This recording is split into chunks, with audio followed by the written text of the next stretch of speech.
Mga cross-borders, magandang araw po. Good day everyone. We are now on the second week of our community quarantine and the enemy thought that we will be hindered from hearing the word of God. But praise God for the blessing of technology that we are all here gathered together in your name. Well, our God is omnipresent God. He is the first Wi-Fi.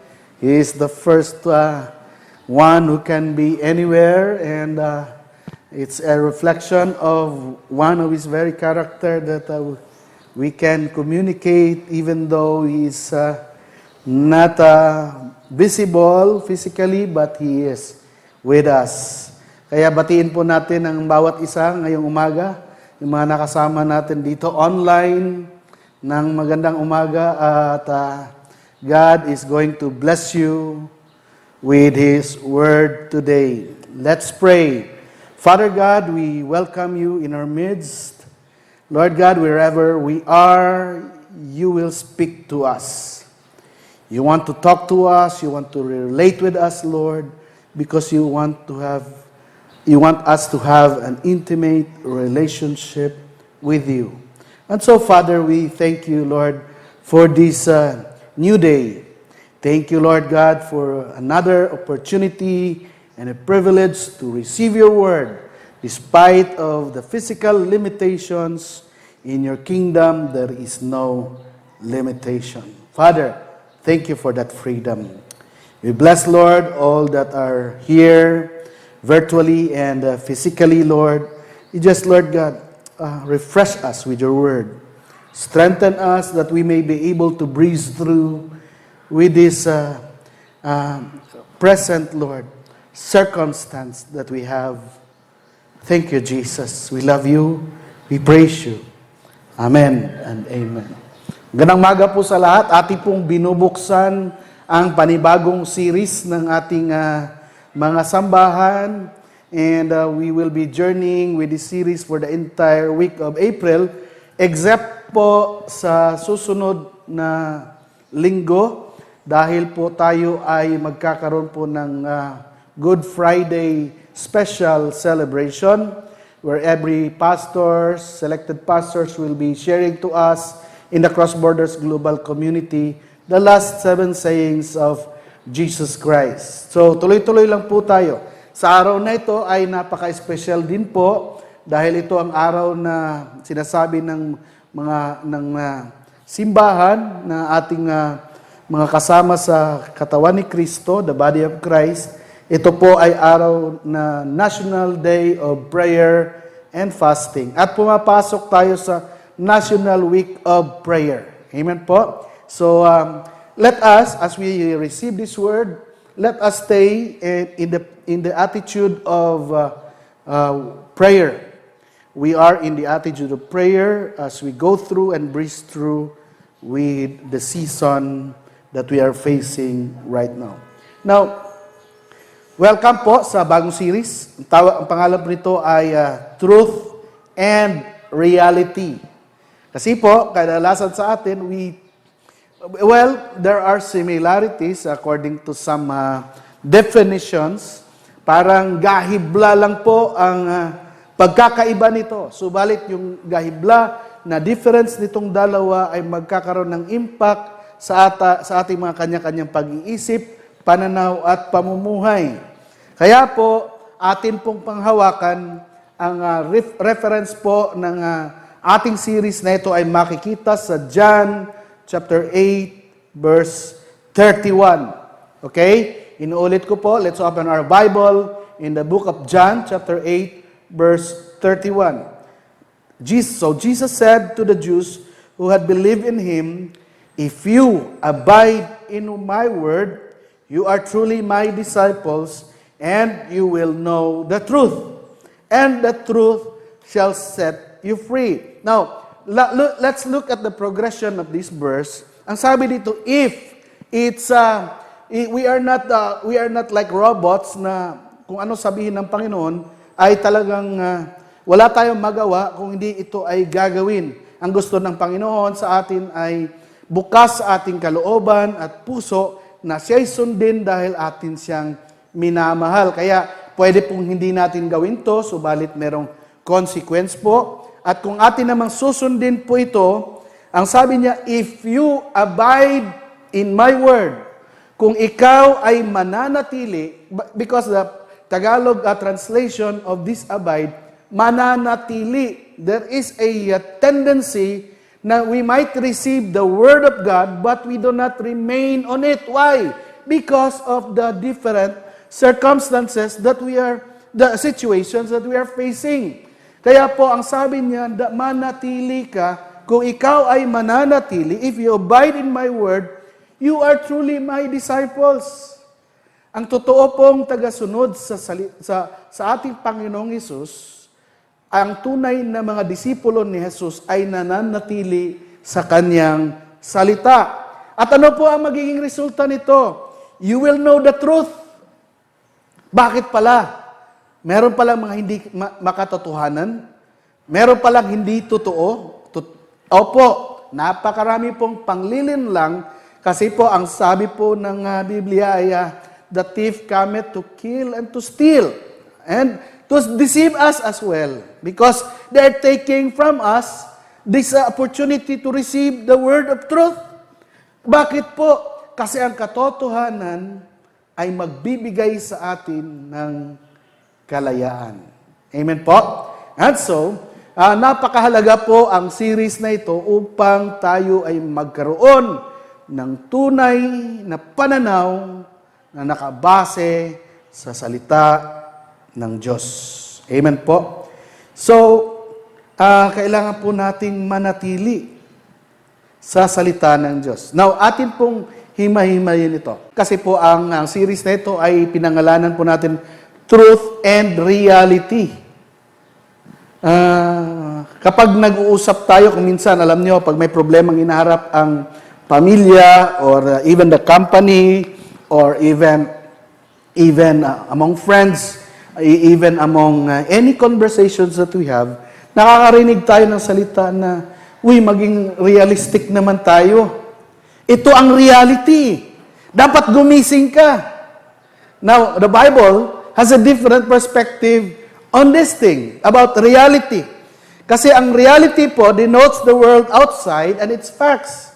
Kung ano po ang nakikita natin sa palibot ngayon, at anong nababasa natin sa mga news, nakikita natin sa social media, ito po ang realidad. Meron po tayong nakikita with our senses.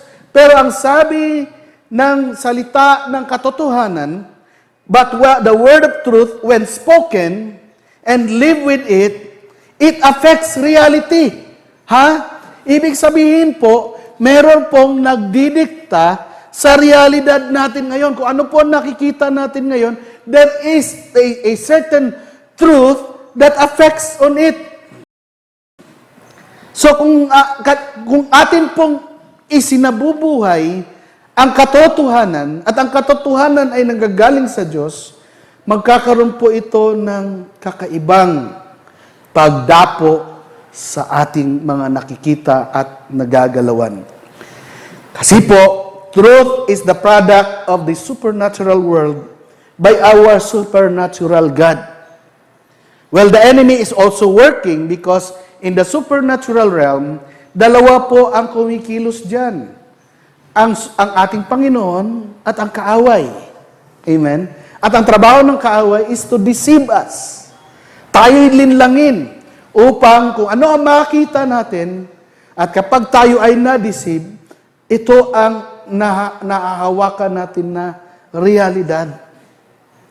Pero pwede palang magbago ang reality kung ating panghahawakan ang salita ng Diyos. If you abide in me, you are truly my disciples, ang sabi pa ng Panginoon. And you will know the truth. Kasi po, our God is the God of truth. And the truth will set you free. Ang dami pong sitwasyon sa ating buhay na atin pong hindi tayo makakilos. Akala natin tayo ay malaya, subalit hindi po. Kasi po ang totoong nagbibigay kalayaan ay katotohanan. At ang katotohanan ay nanggagaling sa Diyos. At ang sino man na naging totoong tagapagsunod at sumusunod sa ating Panginoong Hesus at sa kanyang salita ay kanyang mga disipulo. Dito po iikot ang buwan ng Abril para sa atin kasi po tayo ay humaharap sa isang realidad ngayon. Subalit ang mga anak ng Diyos ay magkakaroon ng kakaibang pananaw sa realidad kung ano ang sinasabi ng ating Panginoon. Okay, reality po mga kapatid, changes in time, pwede pong magbago ang realidad. Pero ang katotohanan ay panghabang buhay. The truth is eternal, but reality changes in time. It is influence.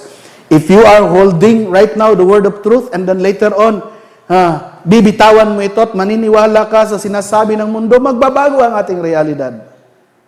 It affects our physical atmosphere, our physical environment. Pero ang salita ng Diyos ay hindi magbabago. Heaven and earth will pass away, but the word of God will always remain. Amen po? Kaya po, in John chapter 8, verse 31, if you abide in me, and this is the word of the Lord for you. He is talking to you. I want you to receive this personally. Jesus is saying to you right now, if you abide in my word, you are truly my disciples, and you will know the truth, and the truth will set you free. The key word here, mananatili. Kasi po, tayo po ay hinahampas ng iba't ibang alon ng pagsubok habang tayo ay nabubuhay. Tayo po ay humaharap sa matinding krisis ngayon, pang-ekonomiya, pang-kalusugan, at ang takot na tayo ay magkaroon ng violence sa ating komunidad dahil sa problemang hinaharap. Pero ang sabi po ng Diyos, kung ikaw ay mananatili sa akin, tayo'y makakatanggap ng kalayaan. Amen po? Hawakan po natin salita ng Diyos. Tell the person beside you or your loved one, let us abide in the Word of God. Manatili po tayo sa Kanyang salita. Huwag po tayong maapektuhan ng mga nangyayari ngayon. Reality. Ano ibig sabihin ng reality? Means the world or the state as things they actually exist. Yung nakikita natin ngayon, yung nararamdaman natin ngayon, yung nahahawakan natin ngayon, these are realities. This COVID phenomenon is a reality. The community quarantine is a reality. Hindi tayo makalabas ngayon because of this reality. Sometimes if it affects our finances, it's reality.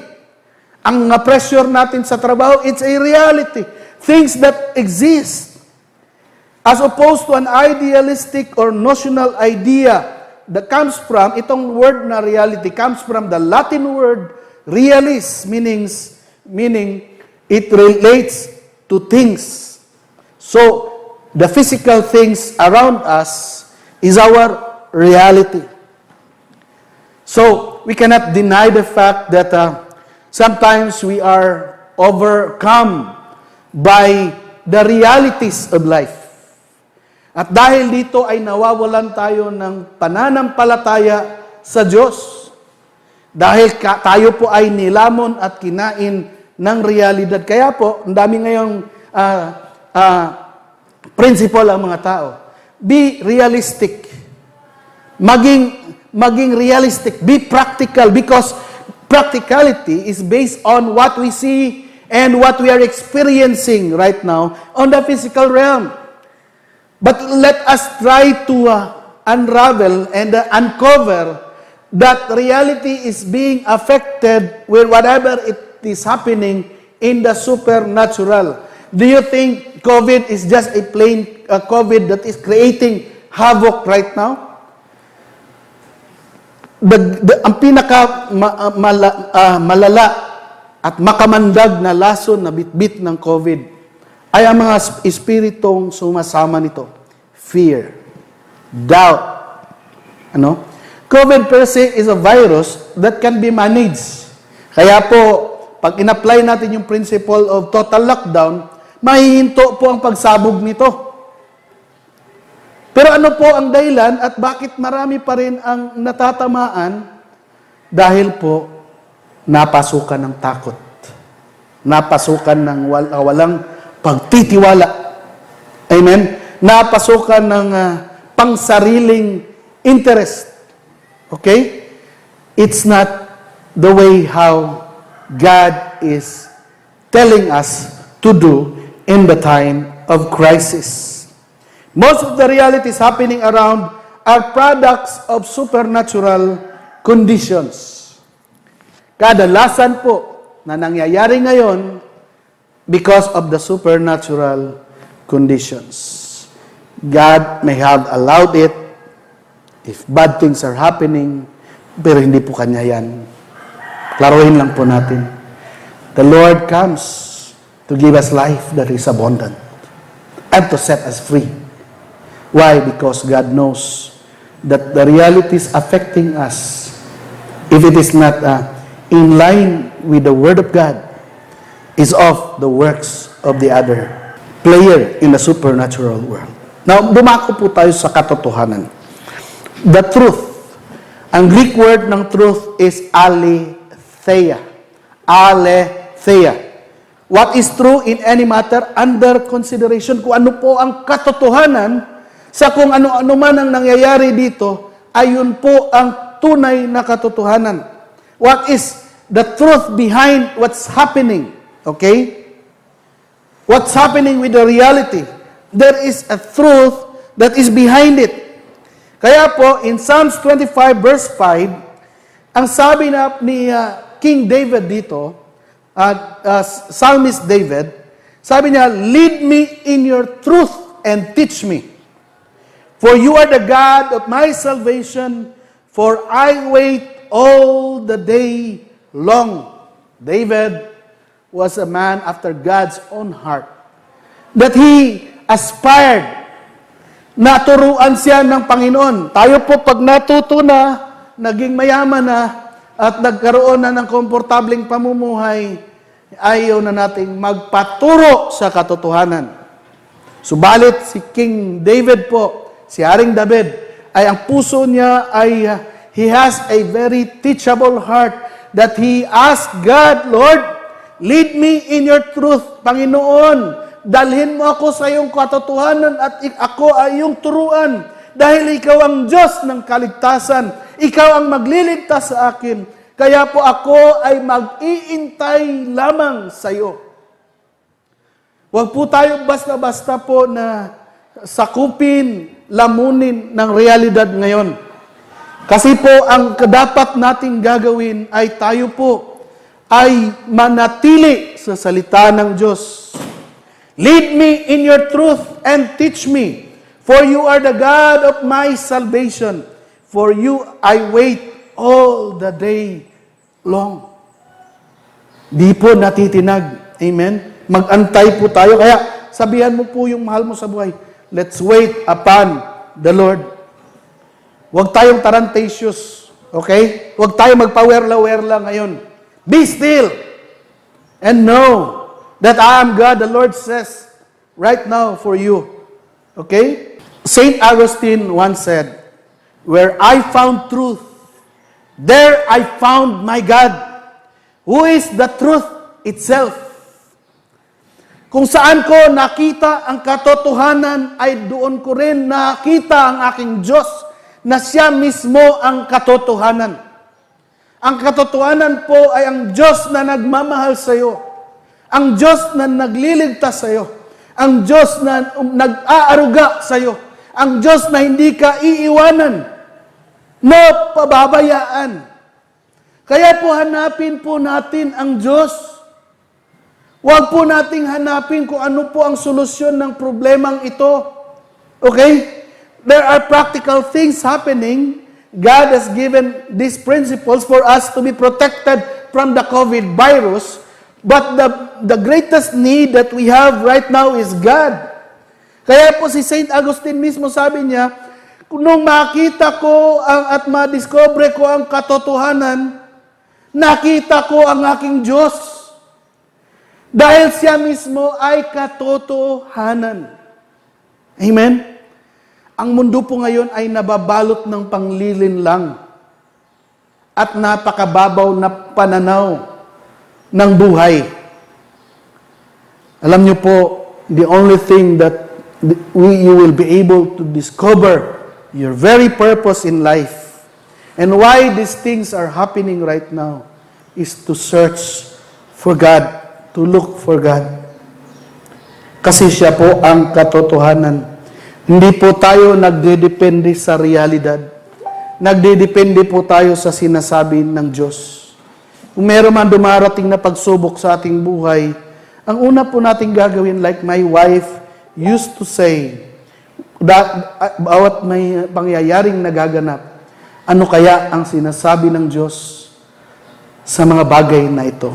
Kaya po, ibabalik ko uli, if you abide in my word, you are truly my disciples.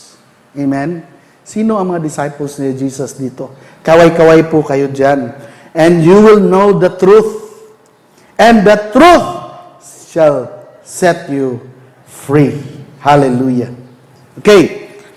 Reality shows, ito po yung movie ng Star Wars lately, ano?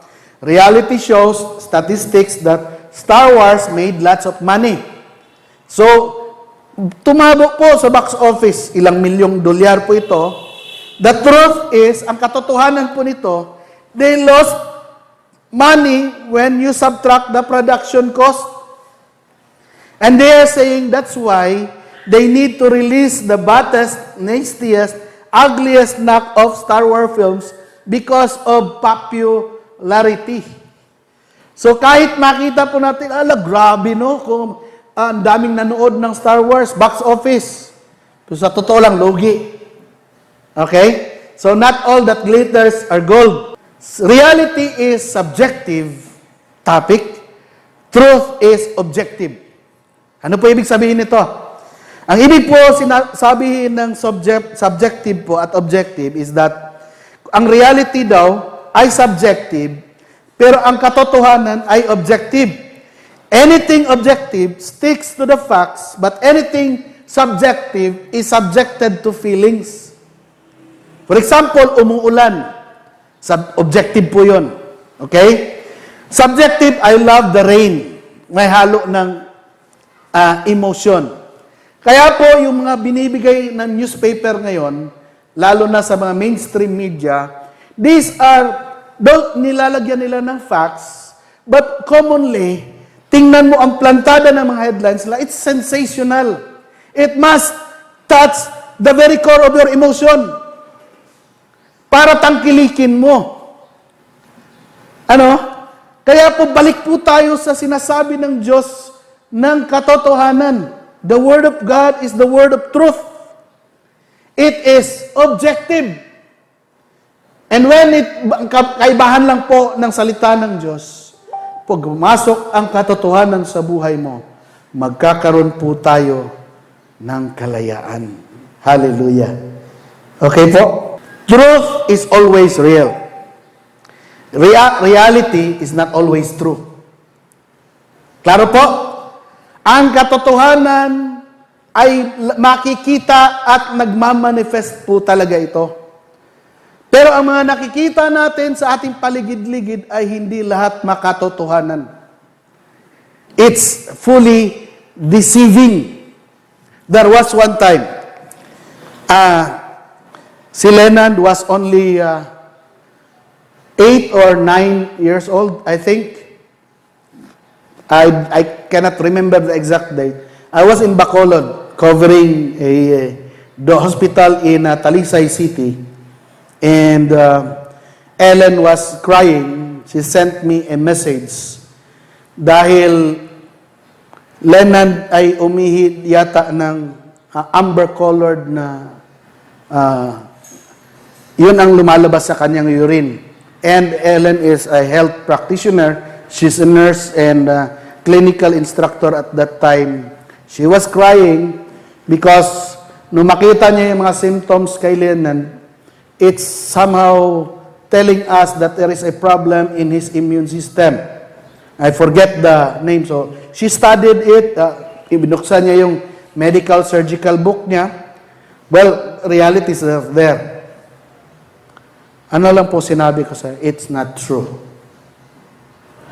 Because the truth is, by his stripes, Lennon is healed.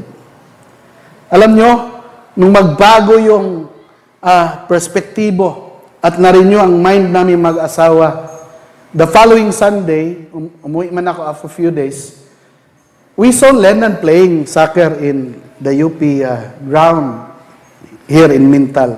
You see how realities will affect us. How reality will somehow tell us that it is true, but it's not. Kaya po, truth is always real. Reality is not always true. Amen po? Truth is not determined by personal feelings, popular vote, or scientific consensus, or any human court of appeal. Okay? Hindi po yan ang katotohanan. Truth is simply and what is anchored in the God who created and sustains the universe. Ang katotohanan ay nagdedepende sa Diyos lamang. Hindi ito nakadepende sa ating nararamdaman, sa ating pag-iisip, hindi ito nakadepende sa ating sirkunstansya, hindi ito nakadepende sa sinasabi ng ating bank accounts, ng ating passbook, hindi ito sinasabi ng social media that it is already true. Hindi ito sinasabi na the Philippines has breached the 1,000 mark in COVID active cases. It's a reality. But God, our God is telling us the real truth is that I will never leave you nor forsake you. Okay? And He is our Jehovah Rapha. He is our healer. Truth comes from somewhere. May pinanggalingan po ang katotohanan. Truth doesn't materialize out. Hindi ito parang singaw na bigla lang lumabas. But alam niyo po kung saan nagagaling ang katotohanan. Ito ay nanggagaling sa Diyos mismo. Wala nang iba. In the beginning was the Word, and the Word was with God. And the Word was God. And our God is the truth in Himself. Kaya po, kung ating makikita at makilala at magkaroon tayo ng malalim na relasyon sa ating Panginoon, mararanasan po natin ang katotohanan kasi ang Diyos ay katotohanan mismo.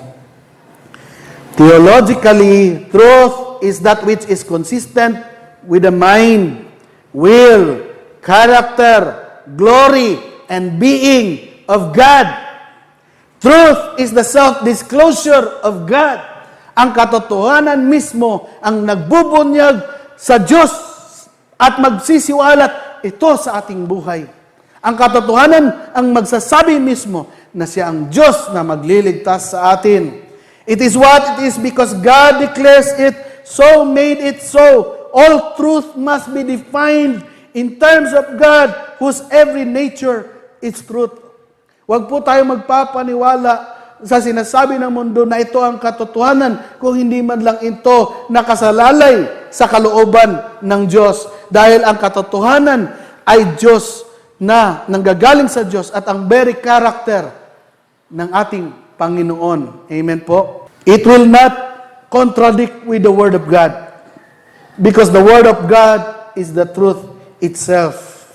It is not the truth that the world is telling us. It is just a reality. Truth is tethered to the character of God. Ano ibig sabihin ng tethered? Ito po ay parang saranggola na nakakonekta. Amen po? Sa isang lubid, it is connected to the character of God. Ang katotohanan ay nakatali sa kung ano ang Diyos. Truth is not simply a description of what is real. Kasi po ang reality doesn't define the truth. The truth defines reality. Amen? It is anchored in God's perspective and personality, attributes, and nature. So kung ang katotohanan ay hindi nagsasabi na ang tao ay nangangailangan ng Diyos, hindi po yan katotohanan, reality po yan. Kaya po yung mga atheists na yan, they are not holding the truth, they are holding reality. Okay? You and I cannot escape our skin. In the same way, God cannot escape what is true. So kung ang balat daw natin, hindi natin kayang iwasan, same thing with God. Ang katotohanan ay hindi pwedeng mawalay sa Diyos. Because that is the fundamental part of His being. He is the God of truth. And so, I will end on this thing. Ang Diyos po ang nagdidetermine ng katotohanan. Hindi ang mundo. Kapag ang mundo ang nagsasabi niyan, hindi yan katotohanan, it's just a reality. Pero ang Diyos, kapag nagsabi ng katotohanan, ay nagbabago ang ating realidad. Nasusundan niyo po ba ako? He defines what is up, where the bottom of the ocean is, where we came from, and where we are going when we die. Ang lahat po ng methods po natin, whether in sciences or in theology, is just an attempt to discover what is plain as day to the God who created everything. Sa Genesis 1:1, in the beginning was the Word, and the Word was with God. And God created the heavens and the earth, and upholds the universe by His Word. So, in Isaiah 65 verse 6, so that he who blesses himself in the land shall bless himself by the God of truth. Sino po ang nagbibiyaya? Ang Diyos ng katotohanan. And he who takes an oath in the land shall swear by the God of truth, because the former troubles are forgotten and are hidden from my eyes. I want you to close your eyes right now. Let's all stand up. Wherever you are, you can stay seated. Just close your eyes, or bow down your heads. I want you to pray with me. Hallelujah, Jesus. Lord, we are here right now, and we want you, oh God, to minister to us in this time of need. We are bombarded, Lord God, with the realities of life. We are bombarded, Lord God, with the things that are not acceptable, and we know, Lord, that this not comes from you. Lord, we are facing, oh God, this challenge, Lord, of this COVID crisis. I want you, Father God, to minister to us. I want you, Father God, to lift us, Lord, from this dire need of misery, Lord. Lord, we cannot accept the reality that we see right now because it doesn't come from you. Help us, Father, na makita namin ang iyong katotohanan. Hallelujah, Jesus. Oh, hallelujah. I want you to close your eyes. I want you to allow God to minister to you wherever you are.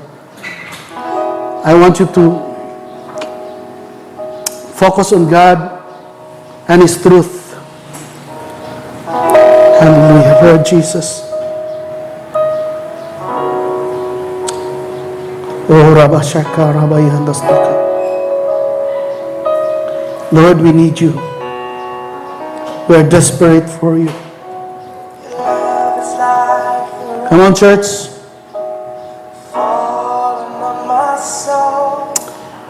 Just allow God to embrace you. Alam kong nabibigatan kayo sa sitwasyon ngayon. I'm telling you, it is a reality. The world may be in turmoil right now, but God can give you peace. He is our truth. We might be seeing differently, but I am telling you, what you see right now, if it is different from what you saw, don't be sad. It's just temporary. For what you saw is eternal. You need to see the word of truth. Hallelujah. Minister to us, Lord. Minister to us as a church. Minister to us as a family, Lord God. For you are our greatest need in times, Lord God, of this crisis, Lord. You are our present help in times of need, Lord. And I pray right now for those who are sick, Lord. And the sick, Lord God, shall recover, Lord Jesus. And Lord, I also pray right now, as I grab this opportunity, Lord, that we stay, Lord, and we participate, Lord, with this National Day of Prayer. I want you to pray with me. Lord, I'm praying, Lord God, for those who are infected with a virus. In the name of Jesus, Father God, you sustain them. You heal them, Lord God. Heal all Filipinos and nationalities infected with the virus, with this COVID-19, including, Lord God, those who are persons under investigation and persons under monitoring and Lord, we claim for more recoveries, Lord, right now. We claim, Lord, na marami pa, Lord, makaka-recover sa sakit na ito, Lord, na dulot ng COVID, Lord God. Lord, amin pong pinapanalangin, Panginoon, ang aming mga health workers, Panginoon, sa lahat ng dako, Lord, ng mundo, dito sa aming bansa at sa labas ng bansa, Lord God, protection from the virus infection. And Lord, encourage, Lord God, yung mga manggagawa namin, Panginoon, na napapagod at nahihirapan, na sila ay nasasagad, Lord, you will sustain them. Send, Lord God, the Spirit, Lord God, of refreshing in times of this, oh God. Give them wisdom. Sustain physical strength and compassion. And pray, oh God, for all the Christian health workers and all health workers, Lord God, that are with this community, Lord God. Give them favor, anointing, Lord God, and that we may be able to maximize opportunity, Lord, to share the gospel to the sick and to the fellow health workers. We lay hands upon the sick, O God, and the sick shall recover. I am also praying, Lord God, for all the governments right now, here in our country and in other countries, O God, that, Lord, where the Filipinos are there, O God, the local authorities where they are right now, wisdom in enforcing community lockdowns, O God, and quarantine na hindi po pangsariling, pampolitikang ambisyon, para ito po ay dapat, Lord, makaserbisyo sa pangkalahatan, Panginoon. Implement logistical system that is fair, Lord, for everyone, so that they will be able to provide relief goods, transportation, and delivery of other basic services. I'm praying right now, as the church is praying with me, that there will be no room for corruption. I rebuke, oh God, greediness, oh God, selfishness, self-interest, and graft and corruption in the name of Jesus. I command you to bow down. I'm also praying, Lord God, for our President Duterte, Lord, and his administration, and the government of all the nations, especially, Lord, yung mga humarap ngayon sa COVID-19. Panginoon, amin po silang itinataas. Lord, amin pong pinapanalangin na bumaba po ang kaso po, Lord, ng COVID. Matigil po ang local transmission, ang man-to-man transmission, Panginoon. Whatever will be the decision to be done over the current state of the national health emergency calamity will be for the best interest of the Filipino people and their citizens. I'm praying for godly wisdom right now in the name of Jesus, in coming up with specific measures and guidelines that are not prone to abuse. Lord, I lift up to you our frontliners, the military, the other personnel, Lord, our doctors, nurses, laboratory and research personnel, the law enforcement personnel. We bow down, Lord God. Uphold them, Lord, even the security guards and the street sweepers, Lord, and those who are sanitizing our environment, and those who still need to report for work despite the lockdown. I am asking for your protection in the name of Jesus. Pray for all these workers to be protected from the virus infection. Lord, whatever, Lord, yung mga virus na lumulutang sa hangin ngayon ay bumagsak sa ngalan ni Jesus. Oh, haras ay kayara basanda. Provision and favor for them. in going to work and going to their home, their families, that they will not infect their loved ones as well, because they are not carriers. Wash them by the blood of the Lamb. Lord, I'm lifting up to you, Lord God, the Filipino families, that they be more united in this time of crisis. All Christian members of the family to take this quarantine period as an opportunity for family discipleship. Poor, displaced, and marginalized families to be properly provided for and to have a creative livelihood ideas during this time. Release, Lord, the spirit of wisdom and the spirit of opportunity, Lord God, to earn so that they can be able to survive this economic recession. Pray for comfort for families who lost loved ones because of COVID-19. Just give them strength, oh God. I'm praying for medical breakthrough, cure and breakthrough, not just for COVID-19, but also for many other diseases. The cross-borders communities, Lord, in Qatar, Riyadh, Jeddah, in Tarlac, Batangas, oh God, wherever we are, in Davao, oh God, that will be truly become the light to the Gentiles, so that they may see hope and salvation through Jesus Christ, that to shine the light of Jesus, move in power, speak in love. Its family represented in this community will be protected by the blood of the Lamb, so that the Lord will not permit the destroyer. And so, Father, we know that you are the God, Lord. No, you will not leave us nor forsake us. You are a faithful God, Lord, who will always there, Lord Jesus. I pray for open doors, Lord. We pray that this phenomenon will lead to the salvation of many pre-believers around the world. And we come against, Lord God, all the spirits behind this virus. I pray, decree, and declare the Holy Spirit to wage war against the demonic spirit behind COVID-19 and all other oppressive spirits riding with it, that spirit of fear, spirit of depression, spirit of subversion, spirit of lawlessness, spirit of graft and corruption, spirit of selfishness, spirit of, Lord God, that divides us in the name of Jesus. I command the spirit to be powerless right now. And we claim, Lord, we claim your divine intervention. As you have said, Lord, in your word, if my people shall humble themselves and pray and turn from their wicked ways, then I will hear from heaven, and I will forgive their sins, and I will heal their land. Lord, we claim healing for our land. We claim healing, Lord God, for every place, Lord, where every person represented in this community, Lord God, is upon. Lord, you heal that place in Jesus' name. You are a faithful God. We worship you. And Lord God, together with other churches all around the country, we pray together, Lord God, as one.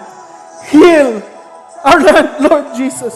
Father, we thank you for this opportunity and a blessing of fellowship. Despite, oh God, of the physical hindrances, the truth is, you will minister to us. Thank you, Lord. God bless you, churches. God bless you, CB. God bless you all. I miss you. We'll see after the crisis. We'll see again. Magsasama po ulit tayo. Father God, bless them and keep them. May your face to shine upon them and be gracious unto them. May your light of your countenance, Lord God, shine upon them, but now and forever. And the people of God will say, Amen and Amen. Magandang araw po at gabi sa lahat.